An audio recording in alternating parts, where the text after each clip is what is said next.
And welcome back to the Book and Life podcast. Today, your host is Crystal Fleming, and we are going to have an exciting author on today, and she's going to share some very great insights into things that are to do with writing, to do with books, and she's even going to share some interesting facts about her own life. Before we get started with that, I will read you the adverts for the Shadow Time Guardian series, book 4. And also we have a advert to support the Ukraine refugee crisis. The Shadow Time Guardian series, book 4 by Marianne Curley. The battle is over, the war is won, the prophecy complete, but life can't just pick up where it left off for Ethan, struggling to cope with tragic loss. At odds with the friends in the guard, he finds himself adrift, jumping at shadows and sensing someone who can't possibly be there. Blaming herself for the goddess Lathina's death, Giselle swears revenge and vilify the Immortals' plan for world domination. But Giselle hadn't planned on love, and that leaves her with an unbearable choice. Should she follow her heart, or the strings of a goddess short on praise but high on expectation, who continues to pull her from the grave? As the guard and the order battle through the past and into an impossible future, darkness lurks around every corner. The fight for the world's survival rests with just one. Is it friend or foe? Who stands in the shadows? And it's just a reminder that The Price of Freedom by Rosemary Rowan, which is part of her British crime series, is having a large portion of its royalties donated to the Ukraine refugee crisis, and her agent has even donated her commission to the Ukraine crisis. And welcome back! So guys, this is incredible, the author that I have coming on. Remember I told you last week that this is something you're going to want to tune in to see or hear? Well, I have the most stunning, beautiful writer I have come across in ages, and I can't wait to share it with you. She does amazing fantasy. Her stories are so well thought out of and so detailed that you guys are not going to want to miss this. So everyone, please welcome M.L. Hamilton. Thank you. I wish I always had like the crowd there so they could cheer, Yeah. you know? But, yeah. But no, it's amazing to have you on. And I know today we're talking about the Moon Mage series, and you have another series that's just about to come out. So can you tell us a little bit about them? So you mentioned that the fantasy, and what an introduction. I really appreciate that, Crystal. That was an amazing introduction. So honored to be on your podcast and talking to you. My first novel that was published traditionally was a fantasy, was an epic fantasy in the World of Samar series, and it was published in 2010. So I've always had an interest in fantasy. I loved reading fantasy literature. I loved watching, fantasy. I grew up with Lord of the Rings and the Emma Caffrey novels. And so I was published with the epic fantasy, but I really love urban fantasy. And so I had this idea to do an urban fantasy series. It's just a trilogy. And the third one just came out. It's called The Moon Mage, and I have it here. It's stunning, guys. Absolutely stunning. There's three. There's the Moon Thief, the Moon Walker, and then the Moon Mage. And they are set in San Francisco. My character, Brianna Perry, is a psychiatrist. She works at San Quentin.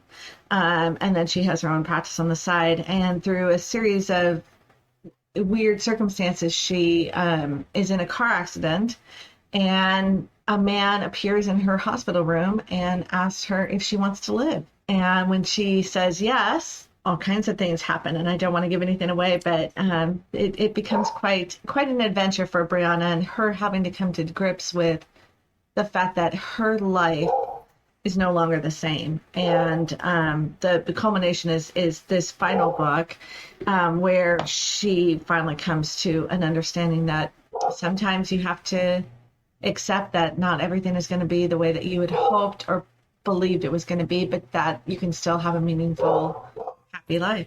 I love that. I love the fact it's a journey with such a positive message. considering we've all had sort of 2 years, 3 years of uncertainty and wanting things to be normal and wanting things to go a certain way, and obviously it was out of our control and we just had to roll with the punches. So I think it's such a good time for this to be coming out and for it to be shared with everyone. Absolutely. Yeah. It very much is. Yeah, it very much is a reflection of what has happened to all of us. I mean, where else, I can't think of a time where the entire world had an experience where all of our lives were thrown into upheaval. And yeah, and that idea of what I kept hearing over and over again throughout the last 3 years, what's the new normal, right? That phrase, right? New normal, keeps coming up. And I think we're all figuring out what the new normal is.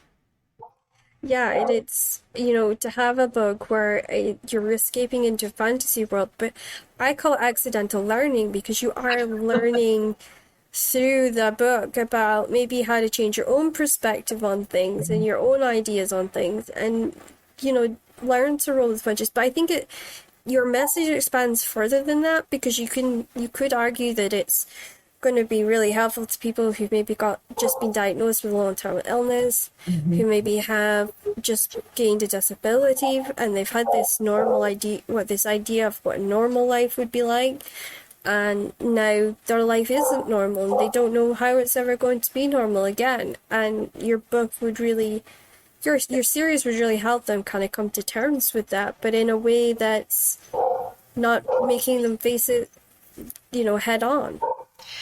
I love that idea because when I write, mostly people ask me, what is the meaning behind my work, and I always think it's just entertainment, right? I actually think entertainment is a very positive goal for people to give people escape, but I love the idea that maybe something that I write will help people come to terms with things. I mean, we all wind up experiencing at some point in our lives something that changes our ability to function in the way that we used to function, whether it's aging, whether it's, an illness that does that. But so I do think if that's what happens, if that's a message that people get from the book, that to me is just a bonus, because what better way? Yeah.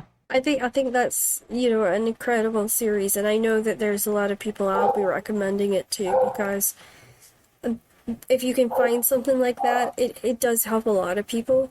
And I always say that, like, I look for things that, books that are well written that can take that person away from things, but also while they're reading it, slowly change their perspectives. So yeah, I'll definitely be adding yours to the arsenal. So tell us about your new series that is coming out, I believe, or is it just come out? So it will be coming out. So I started, as I said, with epic fantasy, and then I wanted to get into writing. I really love contemporary dialogue, and I really love being able to write, the way I love to study the way people speak and the way that the cadence of their language. And so I wanted to write something, and there was an event in my family that was sort of unfortunate. And so I wrote a murder mystery. And that series became my most popular series. It's the Peyton Brooks Mysteries.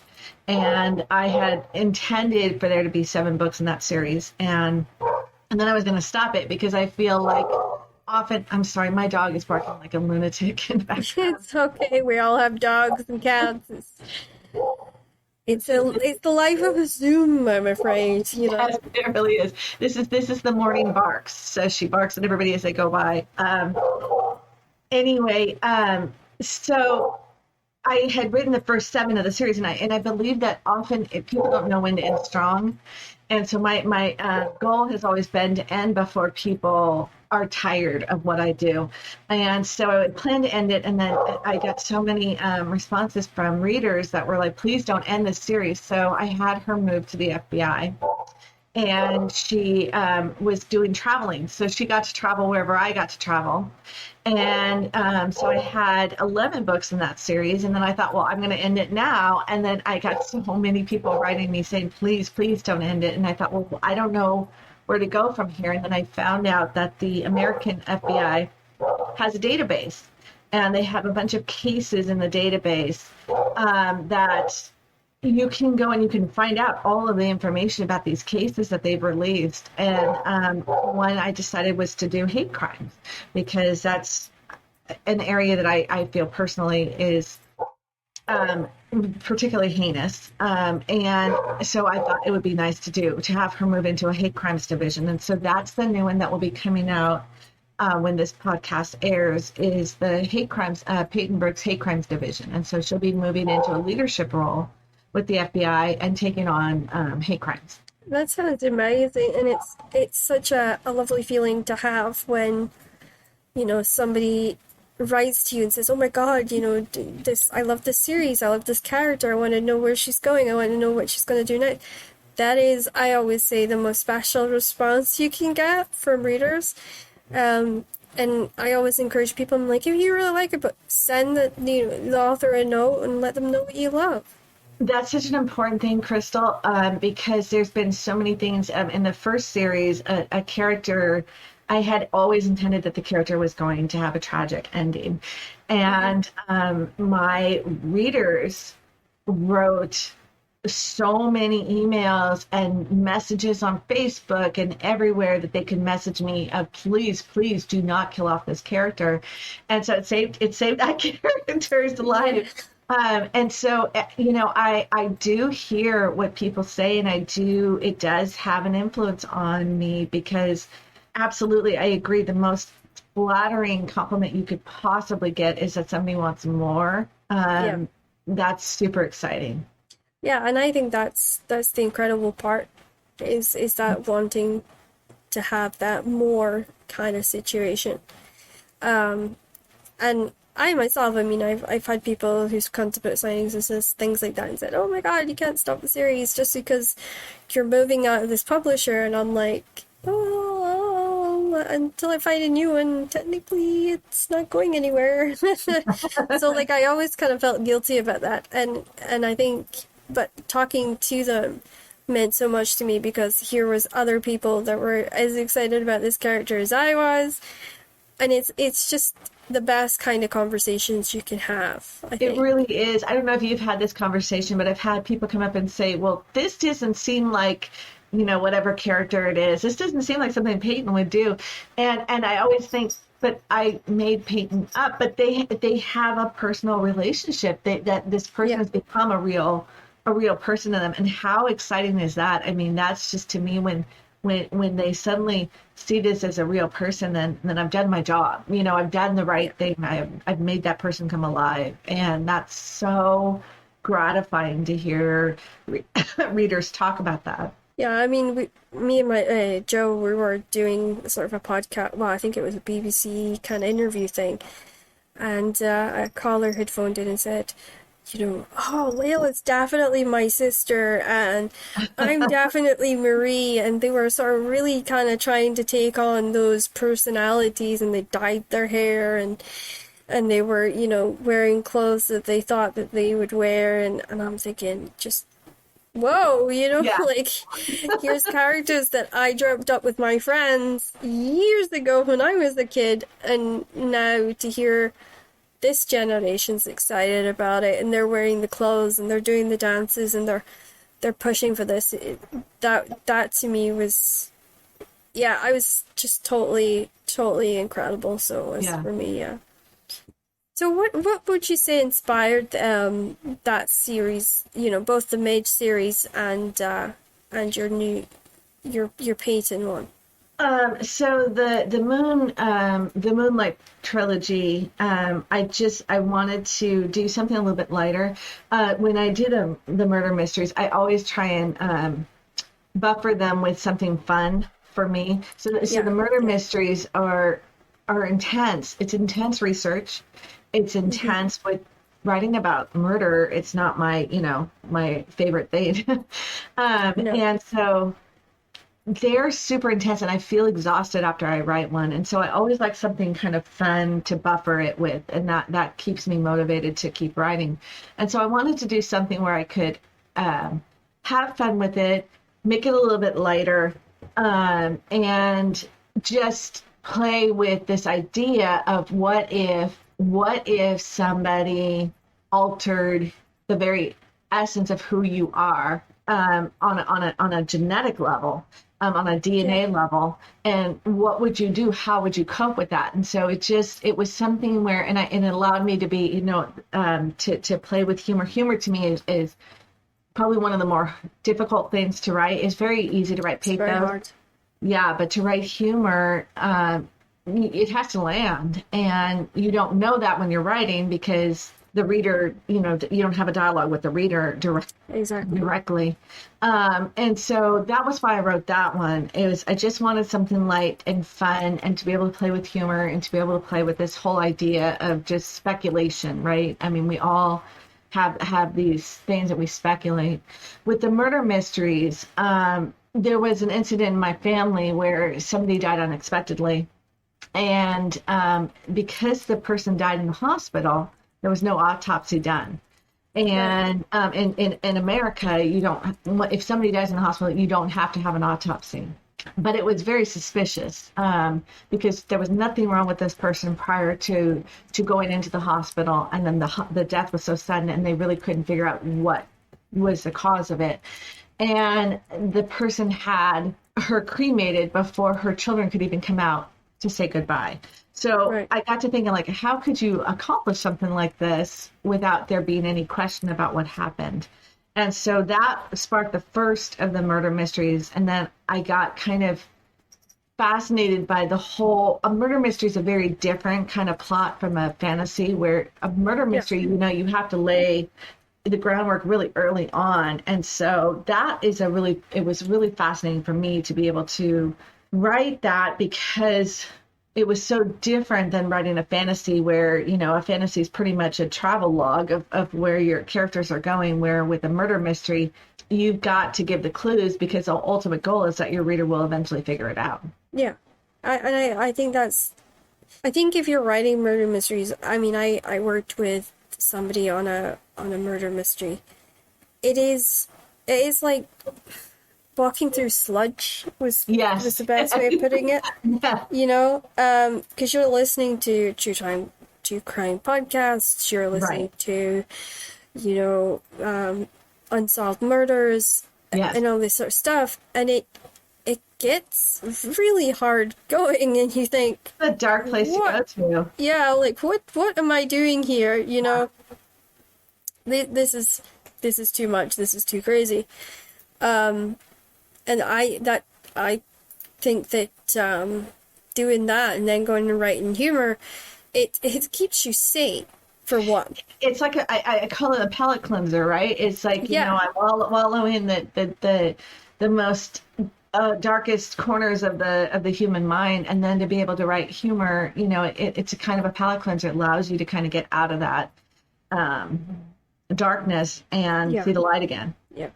And I think that there's so much darkness nowadays, in the news, Yeah. and no matter where we go, like, it's not hard to be inspired Right. into writing that, but it is hard to breathe and find, okay, I need a break from this. Where can I go for sanctuary purposes and sort of get my head on straight? So yeah, I mean, I admire the fact that you choose humor to go and do that, because it really isn't easy. So I think that's awesome. And as I said, like, writing comedy isn't easy because, yeah, you don't have the person's reaction to know, Exactly. oh, how's this landing, how's this going, because you just have to guess. Exactly. The advice that I had, I did a comedy workshop for screenwriting, and they said you can either grab a hold of somebody and get them to listen to every single joke you have, or you can just write what you laugh at and hope for the best. Yeah. And I thought that's scary to me, because I like having control. Like, I don't like giving up control. So for him to say that, and I'm thinking, who in their right mind is going to just go with it? Like, you know. But yeah, so I admire that you've done it, because it's kind of like putting yourself out there, but in a very awkward spot, maybe. It is. It's very vulnerable. It's funny because you would think writing, sad, emotional scenes would be very vulnerable, right? You would think that would be Yeah, the vulnerability, but that's not what it is. I mean, because most people can't appreciate sadness. They can accept sadness, but everybody's idea of what's funny is so vastly different that yeah. you're having to take a shot in the dark. I'm very fortunate in I do work with a audiobook producer, and so often we're trying to do the books at the same time. So she'll be Right. recording at the same time as I'm writing, and so I get to hear it. And if I'm laughing because of the way that she conveys it, then I know it's probably going to land. And Yeah. that's a unique situation. So speaks to that thing that you were talking about with having somebody hear the jokes ahead of time. I kind of do have something similar to that. You've got somebody to bounce it off of and say, Exactly. am I getting this right, or am I Yeah. just sinking into a hole here that I'm not going to get myself out of? So Right. yeah, no, I think it's great. And I trained in wrestling writing, which is, it's the same kind of thing. You don't know if your stories is gonna go wee splat, or if it's gonna, rise and do really well. So I understand the pressure on that.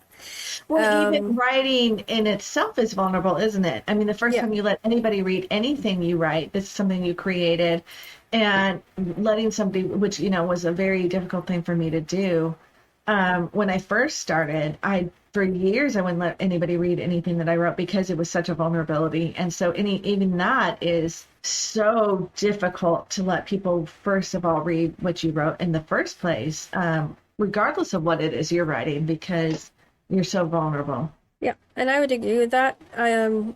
I just experienced something where I was talking to a Scottish publisher, and they really liked my idea, and my editor was away, and I sent in something I thought was in good shape, and my dyslexia had played awful tricks on me, Oh and he no. didn't understand my opening line and didn't go any further than my opening line, and I Oh just felt no. crushed.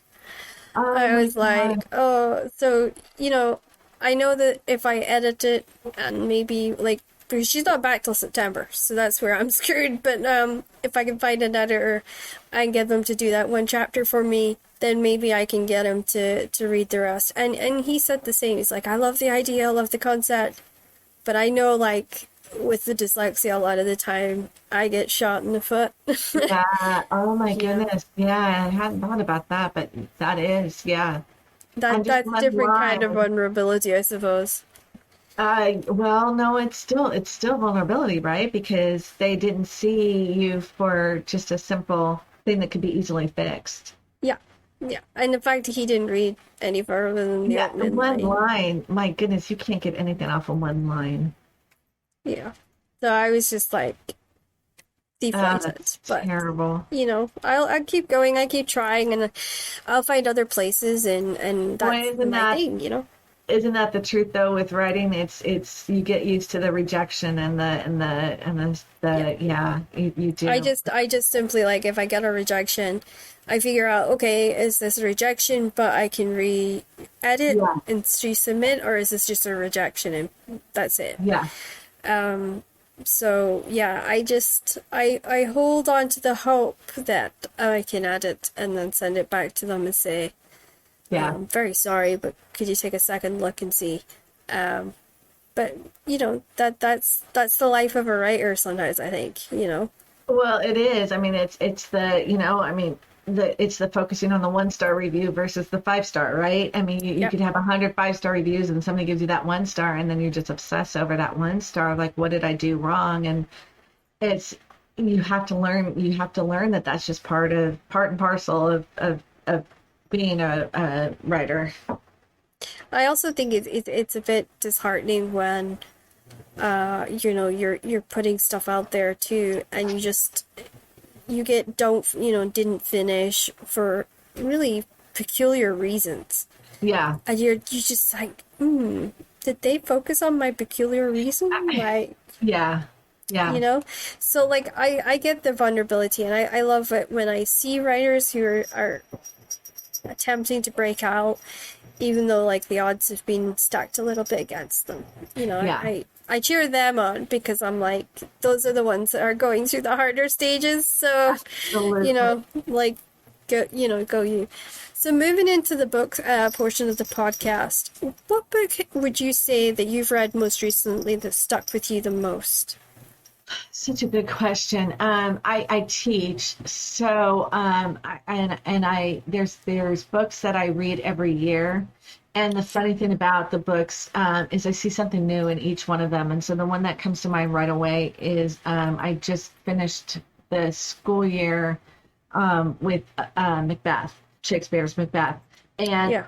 it's funny how a book, that's over 400 years old suddenly has resonance in today's politics and today's happenings. And I can see parallels, and it's still, that's why after 400 years, we're still talking about it. It still Yeah. resonates. And it's amazing that humanity hasn't advanced any more than that. But that whole idea of blind ambition and what the just the the destruction that it can wrought on humanity is I guess timeless. Incredible. So yeah, Yeah. so I would say that's probably the most And I recent think his stuff's going to last for the end of time because he noticed things like racism, yes, inequality. He noticed all these major issues, and they were what he used to then funnel his own writing. absolutely, yeah, But having that close relationship with the king, he had that kind of support. yes, But he also had that little thing in the back of his head, whereas I got to kind of make this almost not obvious to their time oh yes, very much readers so, yeah, because I'll get done for treason. So yes, I've got to make it a little bit more complicated so it's not easily said that that's what I've done. But then people hundreds of years from now will be able to read it and go, ah, okay, so he's doing this to kind of get that point across, and he's saying this because he's trying to say that, but he couldn't say that because of the situation he was yeah. in. So yeah, I think he will be around for a very long time, and I think that's a writer that a lot of people look to and think that that's where they would want to be, Oh in my the near God, future. yeah, yeah. If you think about his progressiveness, and the things that he wrote about, you're right. He's a man out of time. It's like if you believed in time travel, you can almost imagine that he was a time traveler, right? Because Yeah. the things that he brought forward were so applicable to so many times in history that, yeah, just it's amazing. And there was a book that I think of when you say that, and it was called Shakespeare's Wife. If you get a chance to read that, you Oh, should. okay. It just hit home a lot of Yeah. things. Like, could you Yeah. imagine being married to somebody like that who has this incredible gift? Yeah. And I think it's a good one for opening people's eyes into asking that question. Yeah. Like, what would it have been like living with somebody like that, being married to somebody like that? So yeah, I like to nudge at that one a little bit. That's a book I kind of like, especially if someone says, "Oh yeah, Shakespeare," and they go, "Oh yeah, Shakespeare's Wife." It's like a Yeah, hand in you hand kind of thing. would probably feel like you were, the wallpaper or something compared to Yeah, something like that. Yeah, that's interesting. yeah. Who do you wish that you could, sit and talk to if time was infinite? And it can be somebody alive or dead, doesn't matter. But who would you sit and speak to if you had the chance? So my favorite novel is Their Eyes Were Watching God by Zora Neale Hurston, and I would love to be able to sit down and have a conversation with her, and talk about her process and talk about what she was trying to do with that book. And this is somebody who died in poverty, who wrote one of the most beautiful novels, I think, of all time. I still, it's another one that I teach every year, and every time I read it, there's these moments of just I don't know if you do this, but with reading, I'll come across a passage that's just beautiful because the way that the words flow are so beautiful, and I do that with her. And I would just love to just hear her thoughts on so many things, but just the writing process alone and how to convey the way that she conveyed that story and brought to life this character um, who's so complex, so interesting. And every time I've read it from the time I was in high school myself to now. As a woman of certain years. And I see something different every time I read it based on the age that I am. And I think that that's interesting. I think it's just such an interesting book in that regard. Yeah, I think it is, and I think that's a really good one to pick. So if you have infinite time, who would you sit and read and just enjoy? Now, it has to be one author and a series, but you can't have the same author and the series being the same people. Okay. So John Steinbeck is an author that I love his writing. Again, I really love authors that have sort of a poetic quality to their work. And he's one I would love to just sit and study the whole breadth of his work and really explore it and just immerse myself in the beauty of his writing. A series, that's harder, let me think. I really love, I told you, I really love urban fantasy. So Danica Dark has a series, and it's, and I'm struggling to find the name of it, but I love her series. There's a number of her series that I just would love to go back and read again in full. They're just mind candy for me. I just love them. I think that they're so fun. And she's another one where the characters become so real that I just root for the characters. So I would probably any of her series, I would go back and just spend my time reading them through again. I think every time she comes out, I'm on the list to get the books as soon as they come out. And so I devour them, and then I think, God, why did I read it so fast? Because I didn't have time to really enjoy it and to see all the connections. So I'd love to go back and read all of her series probably, and just be able to read them back to back at one time so that I can see kind of the progression of how the characters went. Yeah, that's amazing. And I think if you have a large space of time between each book, you almost forget a lot of it. Yeah. And if you can read it back to back, like I'll sometimes not buy a series till I know it's finished, because then I can read one to the next, to the next, to the next till it's finished. I've heard that. A lot of readers have told me, like, they'll say, I'm not going to start that series till you finish it. And I get that. Yeah, I get that. It's hard for the writer though. Like I almost think of it the flip side, where I'm like, this writer needs me to buy. Like I'll buy the books maybe, but I'll like sit them in a pile. Yeah. And I'll say, right, I'm not going to read them till the end comes out, because I'm just going to forget everything. So that's what I always recommend to readers. Like, you maybe don't necessarily need to start reading that series right away, but to support the author, and being that the author is the most important part of this, make sure that you buy the books as they come out, keep them in a pile, and then when you know that series is finished, then read it, if that's what you need to do. And I find that advice has helped quite a few people. So I keep saying it on the podcast, hoping it's gonna like spread to everybody, and then everybody will understand it. So what author has influenced you, past and present, inspired you and made you excited, A, about reading, and B, about books, and C, about writing? So many. My goodness, there's so many. If I had to pick one, it's probably Shakespeare. I studied, I was so fortunate. I got to study for 2 weeks at the Globe Theatre in London. And it's probably Shakespeare. When I think of all the writers that I come back to over and over again for my own writing, that would probably be the one. But there's so many of them.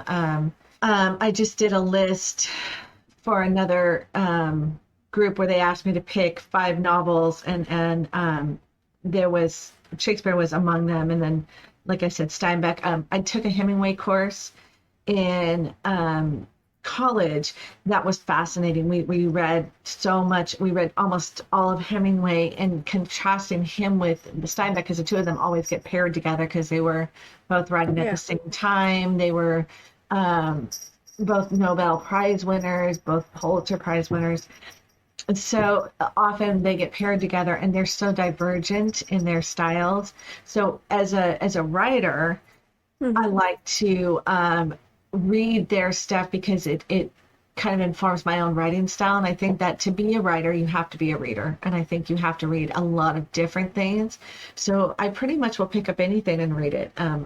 But so many writers have influenced me. I think from a young age, my parents introduced me to literature right from very early on. They read the Lord of the Rings out loud, so Tolkien. Um, and then just through my education, being an English major, it was the best choice of majors for me because it was literally you get to read all the time, and that's what I love to do anyway. Yeah. One of the first ones I mentioned earlier was Emma Caffrey. I loved her. My dad brought me. My dad always picks wine, music, and books by the cover.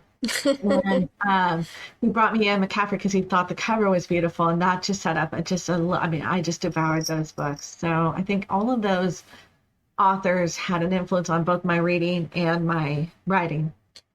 It's funny because when you're talking about that, like, I read a lot. I read from crime, children's, contemporary. I've read every style going, and I think I just did a literacy course there where we were comparing like Thomas Harding, and Yes, we were comparing Edith, and we were comparing Ursula.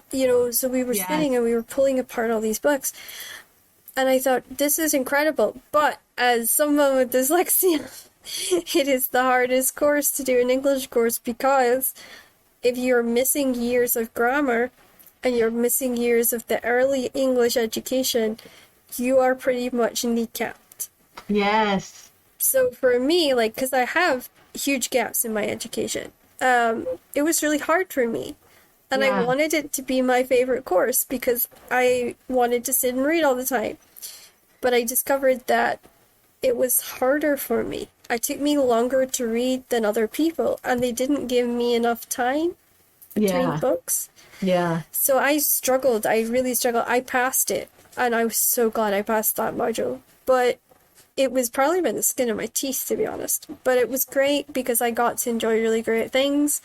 I got the inspiration to start, no, not start the podcast because of the course, but I got friends who teamed up on me and were like, you're going to do this podcast because you're funny and you bring funny stories and you're an advocate for disabled people, you're an advocate for people with learning disabilities, and you bring people on and you bring a different perspective to things.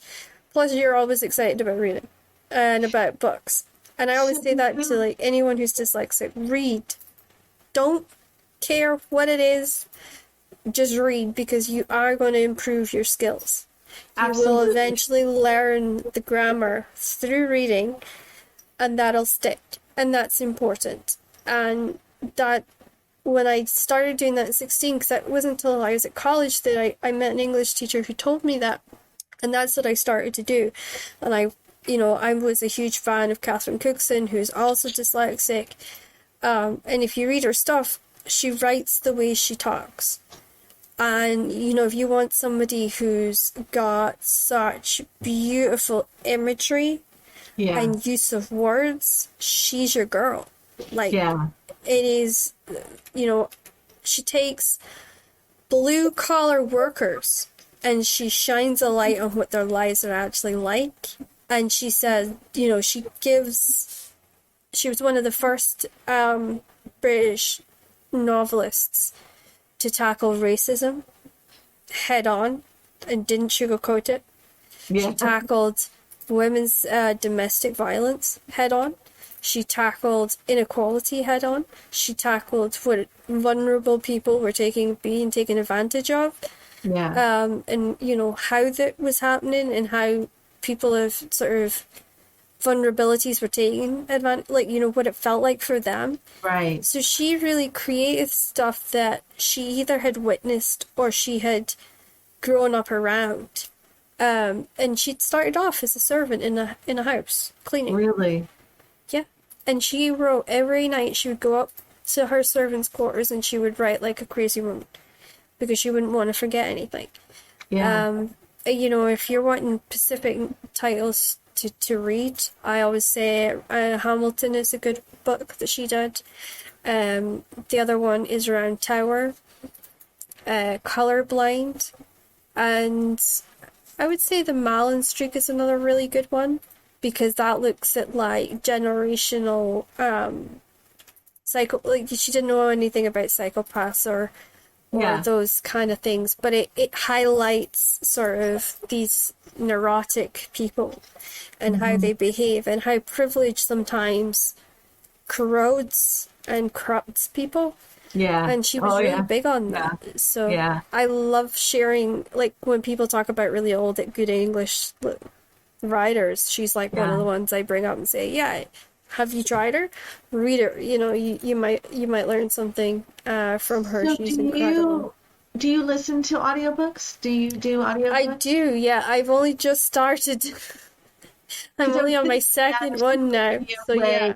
Yeah, that would be a way to share some of the literature, that isn't so labor intensive. Yeah. I did not know that going into the course though. Right. Well, Which would have actually been helpful. absolutely, yes. So as an English teacher, I have a lot of students with various learning disabilities, and I always recommend audiobooks. I think we think that somehow that's cheating, and it's not. It's not at all. I do agree with you that reading, the practice of reading, but if you just want the story, it would be nice to have something that isn't so labor intensive. And for a lot of I my think that was students, also part of the course because they wanted us to pull out specific lines and specific right. examples of certain things during that passages. I But think I think it's audiobooks perfectly made it acceptable to do both, right? To listen and then to go back and read it yourself. I think it's a very acceptable way of finding in literature. I must admit, I feel brave that I've done it. Yes. I am now about to enter my third year, and after this year, I only have 60 credits before I graduate with my honors, my bachelor's, with an open degree. So and I don't give up, and I always say that to people. Like, it might take you guys a little longer than everybody else, but I will have done my bachelor's degree in 4 years. That's inspirational. And I've done it with working, and I've done it with running a podcast and trying to write and trying to do all this other stuff because I'm somebody who doesn't understand the size of my own plate sometimes. Yeah. So, last year I was writing, I was sort of recuperating from an awful surgery gone wrong. And in the middle of it, I thought, oh, I'll start a podcast. And like I don't have enough to do. Right. I will, do this podcast. And we launched on May 2nd. And that's us fully recorded through to February. Amazing. And it literally, I think I started recording the month before we were to launch. So in March, I was doing 2 or 3 times a day. I had people on 2 or 3 times a day, and I just kept going. Like, I took a week off because I was in hospital. And I came back and my inbox was just like, and I'm thinking, oh my gosh, okay. And I kept, I said, this is going to be important one day for somebody. And, I've made so many friends through this. And it's been truly an amazing adventure. And I keep saying to everybody, I'm like, you're never going to believe any of this until you've gone through it with me. It's Right. going to be a crazy ass adventure. Um, you know, and my best friend, she says it all the time. She's like, Crystal, you're nuts. Like, you don't do things by halves. You do things like by gallons, you know? And I'm like, don't know if that's quite a compliment. I'm gonna take it as one, but just so you know, I'm kind of thinking it's not, like, because she knows I don't get sarcasm all the time. So yeah, but she listens, and it's good because we haven't been together as much this year. But she feels like she's with me all the time because she can Right. listen to the podcast, and she's like, Yeah. you know, what made you tell that story today? Like, you know, sometimes I get text saying, really? I'm like, oh, listen to the podcast, did you? So yeah, I probably will get a text of this one saying, why are you talking about me on the podcast? I think she'll actually really enjoy it. But she studied Shakespeare. She was Shakespeare mad. Oh, really? So yeah, and so I was doing the course, and she's like texting me saying, do you need help? Do you need help? Do you need... But I wanted to do it myself. That was kind of my Yeah. stubbornness. Yeah. But yeah, no, like she did help me a little bit, which I was incredibly grateful for. So yeah, it's good to have friends that you can rely Yeah. on, and you can call for help. Yeah. Yes. If you could go back in time, where would you go? And would you go back as a writer, princess, or would you do another job? If I were to go back in time, I'd like to see, I was born in 67. I'd like to see the 60s. I'd like to see the civil rights movement and how it progressed. So that would probably be where I would be more, aware of what was happening. I'd like to see that time. I'm not a big person that longs for times past, because I think every time has its issues and it's fraught with, different things. But if I were not going to be a writer, I wanted to be a marine biologist. So I often think, is there still time to pursue that? Yep, But there's always time. yeah, so that would probably be what I would do if I wasn't a writer, is I'd probably go back and be a marine biologist. I do have a deep interest in biology, and especially marine biology. So I think that's what I would do. I like that. That's pretty cool. Yeah. Because, like, I've had some very crazy answers on the show. So that Oh. one is, like, the nicest kind of left. Like, their answer that, you've not made me go, huh? Yeah. What did I hear? So, I always find that when people do that to me, I'm, like, sitting for ages going, I'm not sure I heard that right. Longing for times past, and I always think, what is it that you're longing for, and who's being left out by wanting those past times? I mean, just in American history, a lot of the past is fraught with inequality, and I'm not sure what we're longing for in that regard. Maybe simpler Yeah. time. I get this wanting something simpler, but I don't know. Yeah, it's kind of one of those ones where you're like, Yeah. I don't know what I'm doing here. Kind Yeah. of scenarios. Yeah, no, I get that. Yeah. I think it's crazy. Has there ever been a book that you wished you'd never picked up and read, and why? Yeah, I'm very. That's such a good question. I'm gonna kind of quantify this in a way, or qualify this. Native Son is a book I wish I never read, but I do think it's a book I should have read. So I Right. think that's interesting because to me, Native Son, it's so violent and it's so bleak and dark. And it gave me nightmares still to this day. That book gives me nightmares. However, I think I should have read it. So that's such an interesting kind of way to kind of parse that. I don't mean to be vague about it, but I think No, I think sometimes we have to read things that maybe make us uncomfortable to grow and to kind of take a look at who we are and kind of check our own privilege and our own belief systems and Yeah. force ourselves out of our comfort zone. I think sometimes a little cognitive dissonance, a little discomfort is the only place we grow. I would definitely agree with that, and I think for me, I've been in situations where I have to kind of take a step back, particularly with some books. I will Yeah. start reading it, and I'll be like, no, I can't go through with this. Yeah. Why am I doing this to myself? And I think one of the harder ones for me was I know I need to read The Handmaid's Tale, Yes. but at the same time, Yes. I'm like, that might be too much for me. I totally get what you're saying because I have it. Yeah. It's in my Kindle waiting for me to read, and I haven't opened it. So I So you're in the same boat as me, where you're like, Yes, absolutely. I totally get what you're saying there. Yeah. yeah. And I again, I think it's one that I learn a lot from. Yeah. But I may possibly have endless amount of nightmares to the point where my husband might just get a little sick of me. So yeah.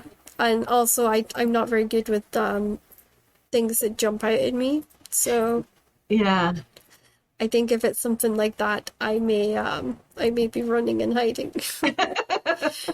So entering into the writer's portion of your life, how did you go about creating the darker elements in your storylines? Yeah, that's again, boy, you have some really good questions. That's another one.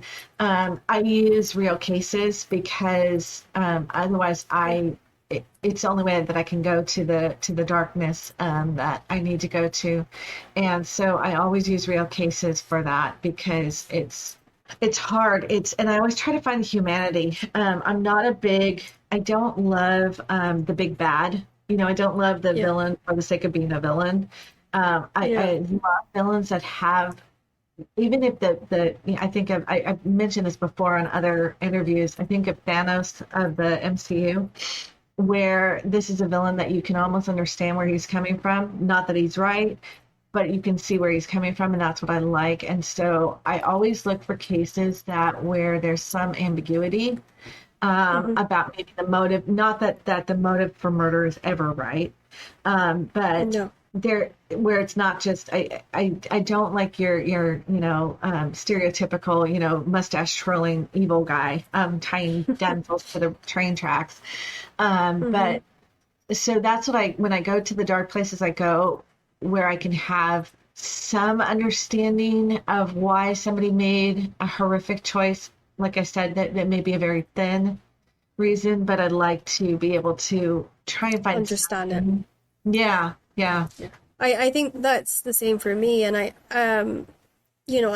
went to the darkest side I could, and I imagined, well, what would it be like to be in a guy's head who turns into hate?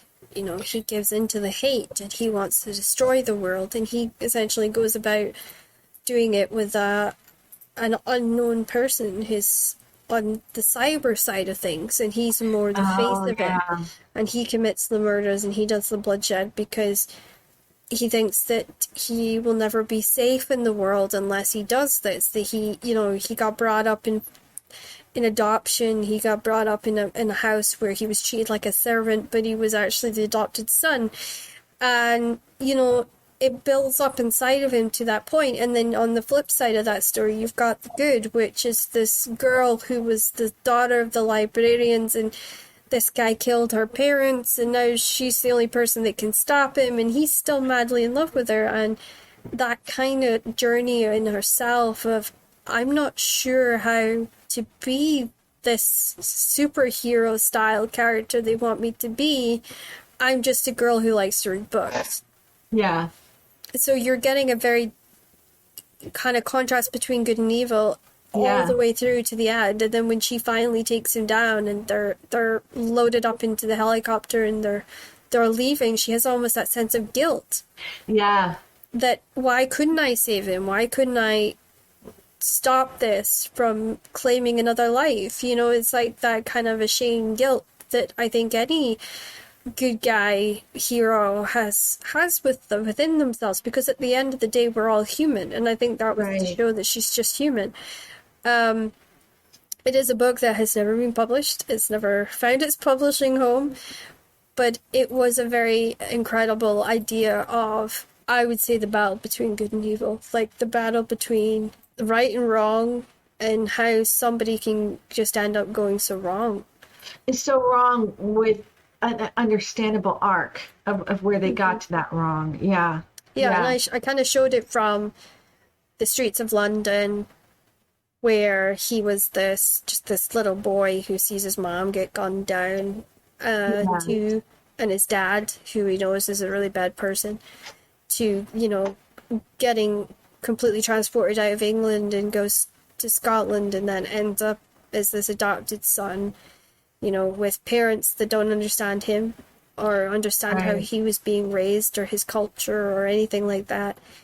And to him switching that switch in his Yeah. mind, like coming home and knowing his sister got beaten for the clothes she wore. That was like the last straw, that's what makes him turn over that leaf in his head. Take control of his own. Yeah. And Yeah. he blows up his school, and he kills the adoptive parents, and he goes on the run. And I think that in his mind, he was taking down the institution that Right. caused him to be in that situation. Right. Right. In his mind, school was that representation of evil. Like, these teachers picked Yeah. on me, these teachers encouraged me to be bullied and made me have to fight to protect my sister, and now I'm kidnapping my sister and my son that, this girl tricked me into having, and now I'm leaving.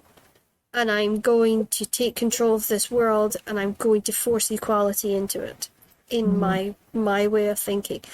But to go into that darker elements was incredibly difficult for me, because I just had to, you had to switch everything. Instead of thinking rationally, you had to think emotionally.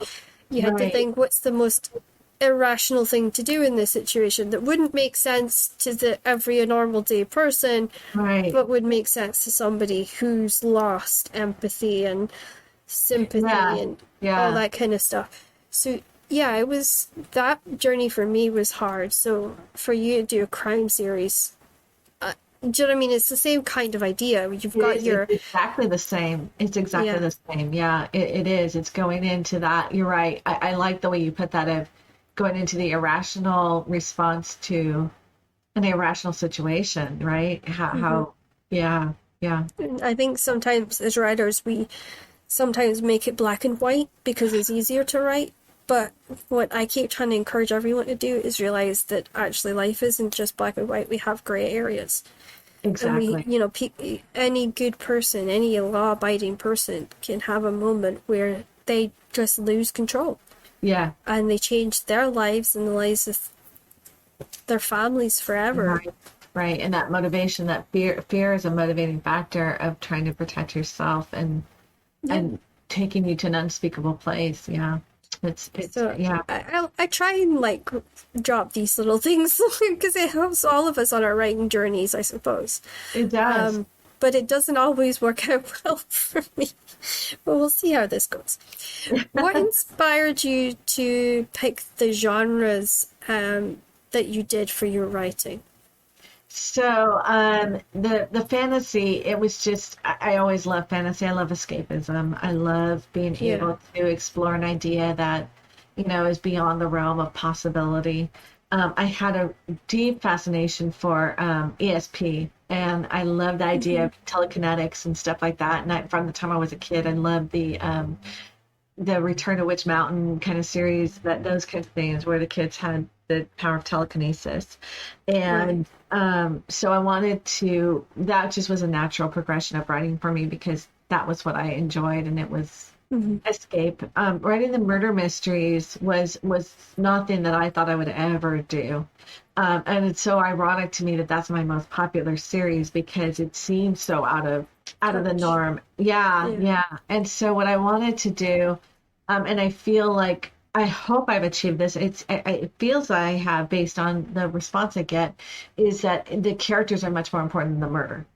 and Yeah. it's more of a psychological. So I think I approach it more from a psychological, like you were just speaking to. It's that what drives somebody to do horrific things, Yeah. and that more from a psychological perspective rather than just the murder mystery itself. I mean, I love Agatha Christie, but it's not for me. It's not the murder is second to the character Yeah. development. I think we need to be aware that psychology plays a huge role in everything Yes. when it comes to writing. Um, and it's the reason next year I will be doing forensic science, because it will help me to understand more about the psychology of Yes. criminals Yes. as I progress through the writing.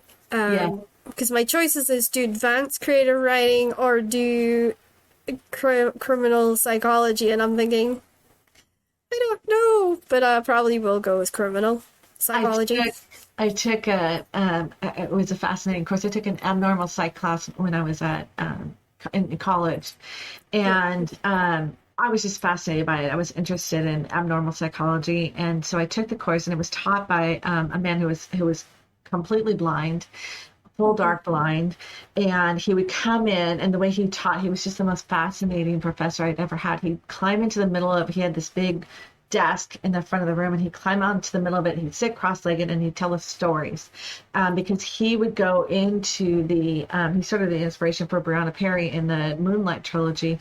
He would go into the prisons, and he would meet with these murderers and rapists, and here he was blind. To me, that was just the ultimate courage, to go in there and sit with these men and talk to them and try and help them and try and counsel them.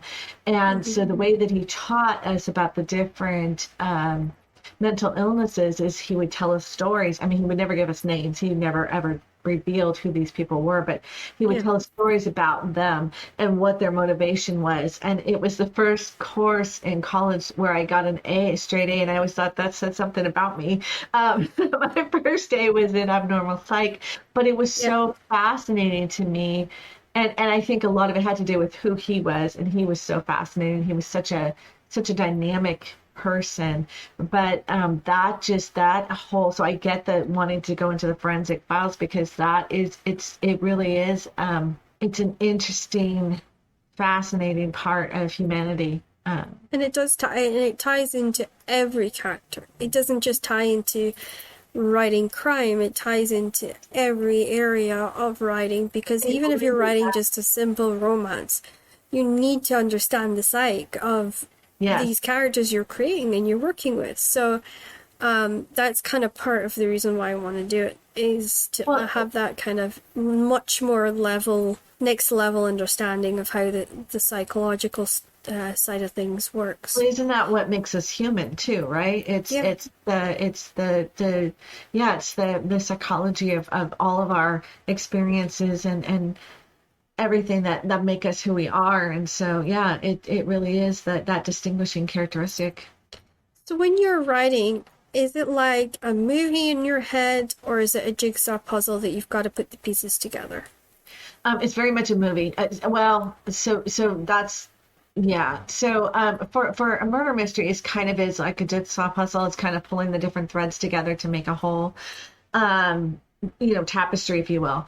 But for me, when I'm writing an individual scene, I play it in my head like a movie, and that's how I see it.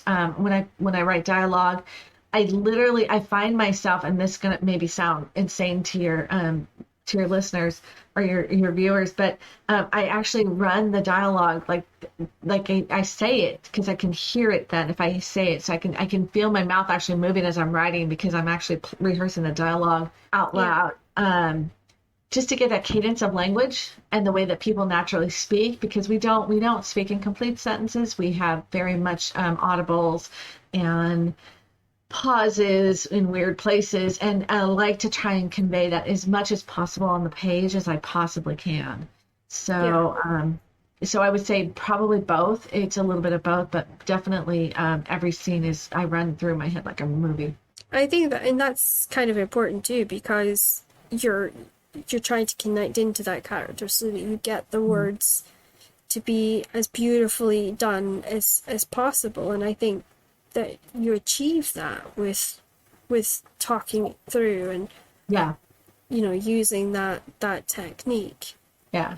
which is, I always say it's really important. For me, I have my own techniques, but I can almost have to like go away and think about it, and then I go back and I sometimes change the dialogue. If I don't play with it in my head till I feel comfortable with it. Yeah. Which character has stayed with you the most or the longest in your writing? Like, has there been a character that's just hung around ever since the beginning? So I talk about that Peyton, who's the main character in my murder mystery series. She's like my alter ego, and I always hear her thoughts in my head. And when she goes quiet, I get worried. And then I think with the fantasy, I had a character. His name is Talar, and he was probably the character that, to me, I felt like I developed the most. He had the most backstory. He had the most sort of just dynamics about him. And so those two characters to me are the ones that really stand out. I tend to get very interested in the peripheral characters, so it's not necessarily the main characters that I find the most fascinating. I often find that there's a peripheral character that would just fascinate me, and who are they, and how come they're in the periphery, and how do we get to know who they are. So I often do kind of tend to gravitate more towards those peripheral characters rather than the main, because the main automatically demands attention, but it's those peripheral characters, I think, that make a book really rich and complete. Yeah, no, I see that, and I kind of like the way that you've put that, because for me, I always end up focusing on the ones that are supporting the main characters. Yeah. And it's a really bad habit of mine, and I'm trying really hard not to continue to do it. I think it's a great way. Is there a character you wish you could have written more about? Usually, if I have an interest in a character, I'll do a spin-off just with that character. So I there's characters that I want to get to that I want to spin off and write more about. But those I usually plan. I'm pretty willing to kind of follow wherever my interest takes me instead of feeling like I'm stuck in a certain thing. So I that might be frustrating to my readers that I'm not just focusing on one thing, but I tend to kind of, if something really captures my attention, I'm going to go off on that tangent.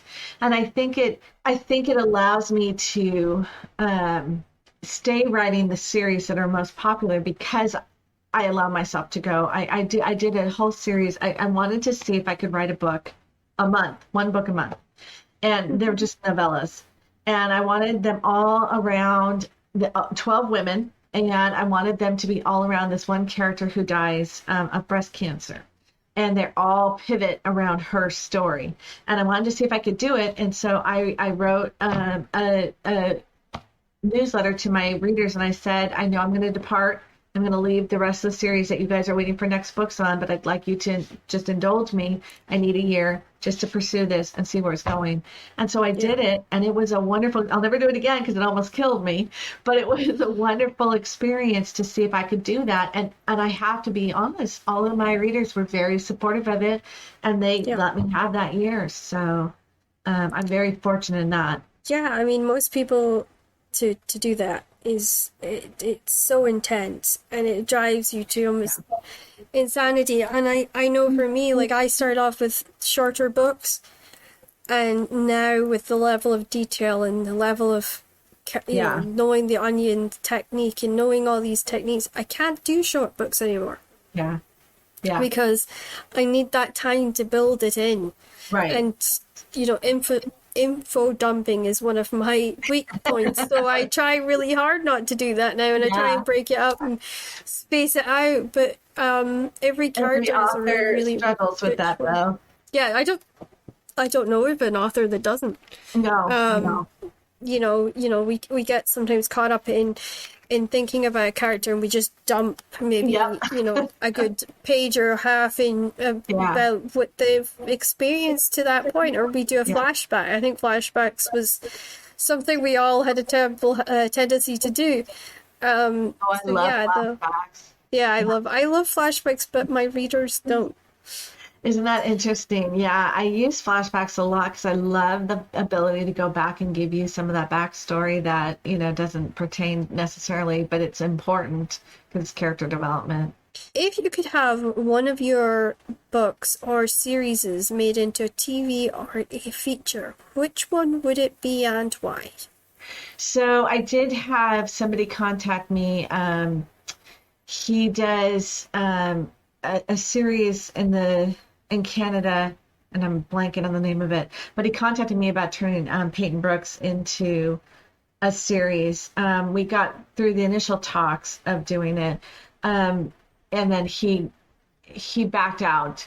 And I was actually somewhat relieved because he wanted to take it out of San Francisco, and he wanted to. He couldn't guarantee. Peyton is biracial, and he couldn't guarantee me that she would remain biracial.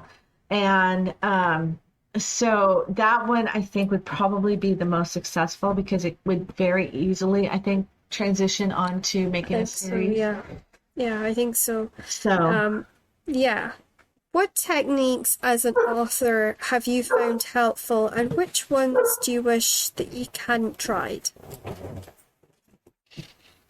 can you give me an example? Like, for me, I look at techniques and I think of, like, we were talking about flashbacks and we're talking about information dumps and we're talking about pantsing and plotting and trying to write one books a month, and how nano plays into our techniques and all these different things.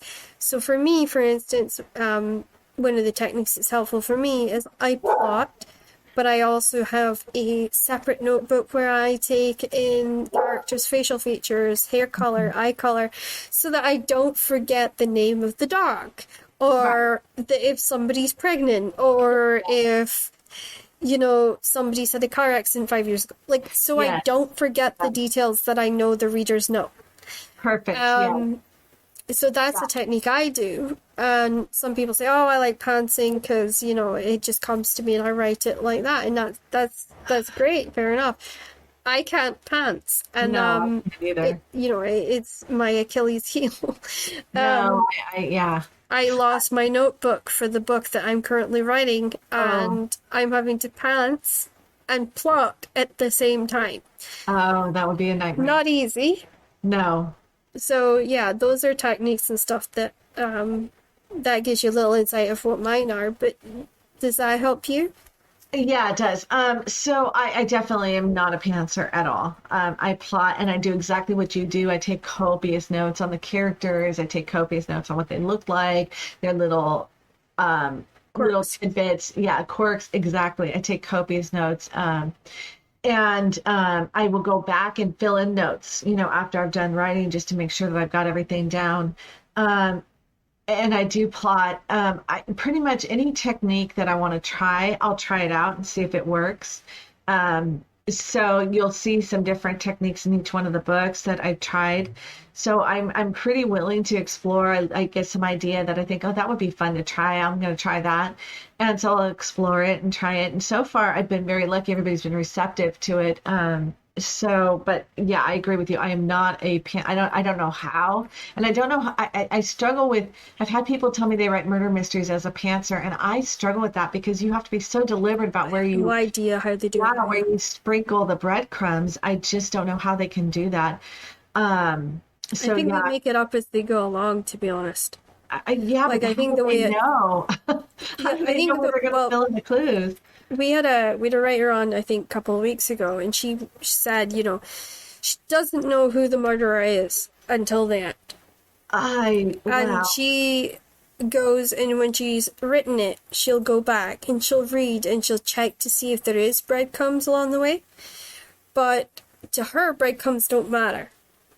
Wow. The point of the story is the characters. And I have no idea how she does that. Because to me, I worked with a detective on mine because I didn't want to get it wrong. Like, maybe I'm a bit more thoughtful on things like I need this to be exactly right, that I don't like to kind of I'm with you. Or share. I'm with you. I'm in awe. I don't know how. Mm-hmm. I don't know how you do that. I mean, that to me is scary. We talked earlier about things that make us fearful. That would make me fearful, not knowing where I was going with a plot. Yeah. Yeah. So moving on into the life portion of the podcast where we dispel the myths about us as writers. We do not all live in big mansions with servants, and we are not antisocial trolls that hides in our flats, in our houses, and writes all the time.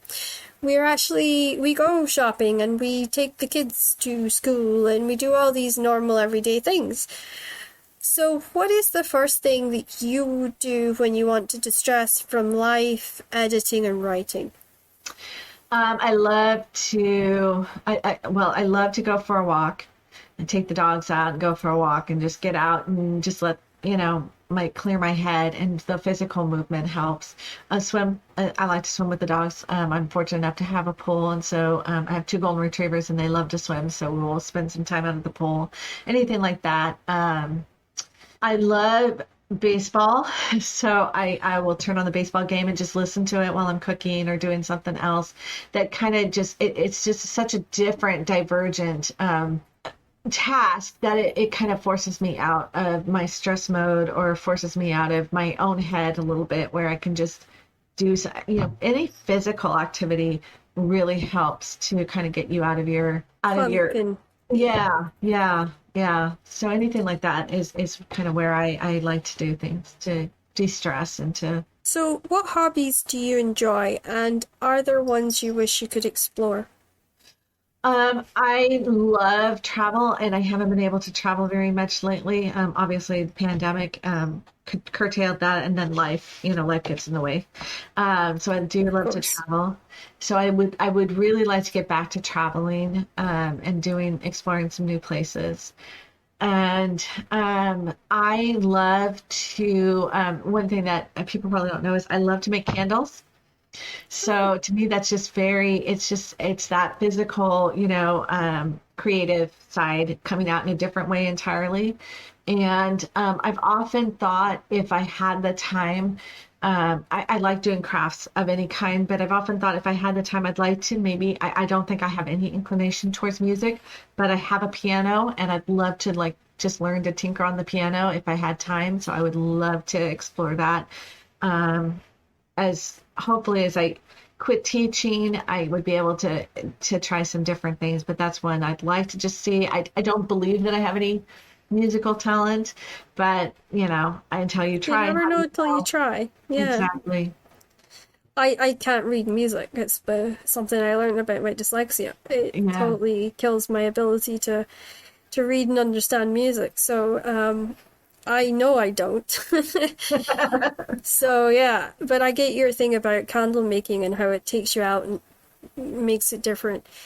Yeah. What's the first thing you do in the morning? It depends. If I'm off work, if I'm not working, it's during the summer or something, the first thing I do is I get up and I take the dogs for a walk, and then I come into my office here and I write, and I try and get a couple of hours of writing down. If I'm working, obviously it's getting up and getting ready and heading off to work.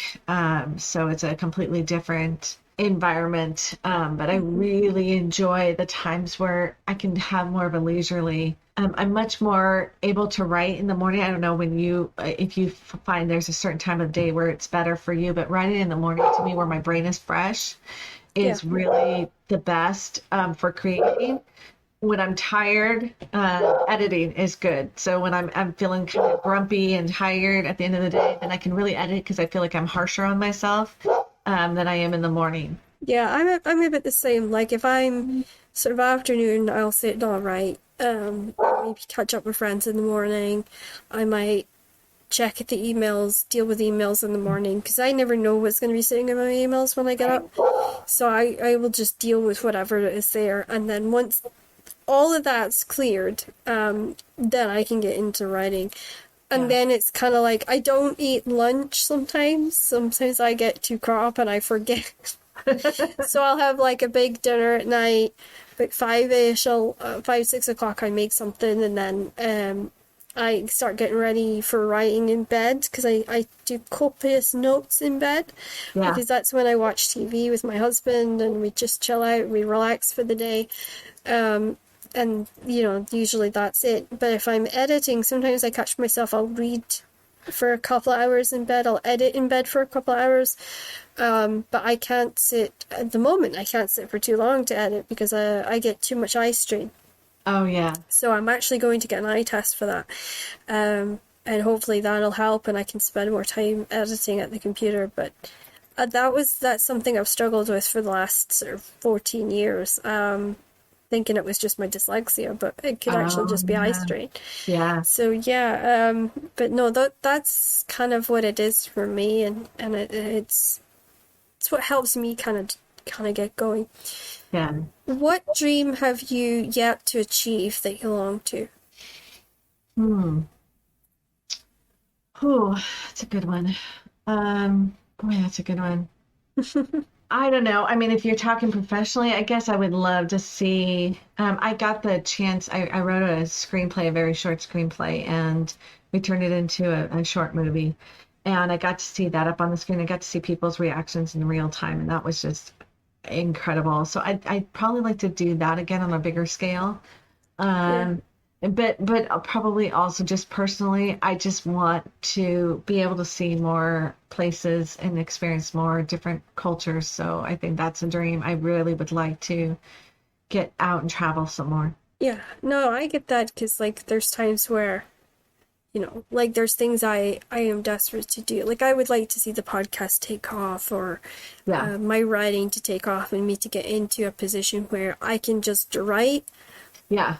and then hand it off to an editor and just I can focus on writing the stories and the concept and they can worry about the dyslexia and making it so that people can understand it. Yeah. That's the dream. Like that would be my dream for it, my side of it. And I always like to ask that because sometimes it shakes something loose in authors and it makes them drive a little bit harder to achieve their dreams. And I Yeah. think there's nothing wrong with that if it's helping to inspire you and it's helping to take you that little extra step. Mm-hmm. So I myself have a long-term illness that makes me slow down and appreciate the day. What would you say makes you slow down and smell the roses? Probably my family. I just became a grandmother, so I had a Oh, little wow. grandmother, and I love to go and see her and spend some time just rocking her in a rocking chair, and just enjoying being in that moment and just slowing down and just looking at her and talking to her and taking that time to just. I feel like so much of my life is rushing here and there and going from one thing to the next and never feeling like I have enough time to really focus and really, really dedicate the time to things that I wish I could. And so with her being born, she's just 2 weeks old. There's been a couple of times where I've just sat for an hour and a half and just held her and just rocked her and just enjoyed being in the moment, just Yeah. enjoyed like right now, I'm just happy to be here and with you and that's enough. It's enough. Yeah, it is. It definitely is. I totally get what you're saying. So where's your favorite place to curl up during the day? Do you have like a kind of garden you like to go to or a cafe or a reader's nook or a special seat? Yeah, so I have in my family room, it's right next to the kitchen and it's right next to the backyard. And I love to I spend quite a bit of time in the backyard, but there's a chair and it extends so I can extend the leg out and I can just kind of recline there and curl up. And usually the cat comes and gets on my lap. And I just love that moment of just sitting down and I read there and it's got the sun comes in the afternoon, so it's just kind of nice that end of day sunlight as it's starting to fade, and I love that moment of just being able to sit down and realize that everything's done. I don't need to be anywhere. I don't need to be doing anything, and I can just enjoy.